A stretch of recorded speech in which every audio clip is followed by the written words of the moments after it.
आज मोर परम सौभाग्य प्राप्त है ओडिशार शासन रे मुख्य सेवक हिसाब से दायित्व नेला परे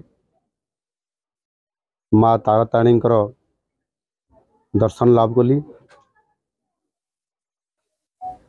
ओडिशा किभली भाव में आगामी दिन में नुआ ओडिशा गठन हब, समृद्ध ओडिशा हब, विकसित ओडिशा हब, लोकंकर दुख दूर हब, शांति विराजमान हब, ओडिशार विकास हब। माँ निकट में माँ ताराताणी निकट में प्रार्थना करछि एवं ओडिशार सब लोकंकर तांकर सामाजिक दृष्टिकोण आर्थिक दृष्टिकोण विकास हो एवं ओडिशार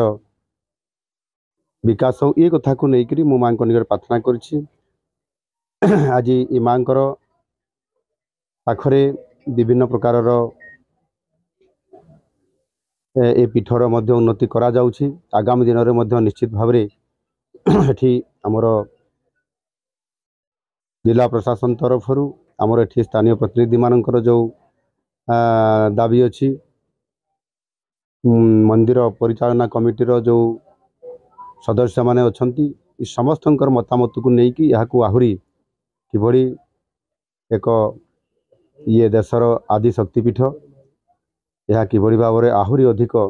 लोकप्रिय हम सार देशरू श्रद्धालु मैंने आसबे, भक्त मैंने आसबे एवं इठी माँ ताराताणी दर्शन करके जीव ये प्रकार समस्त जहाँ आनुषंगिक व्यवस्थार आवश्यकता आगामी दिन में आहुरी आसब ताको राज्य सरकार पूरा करेंगे।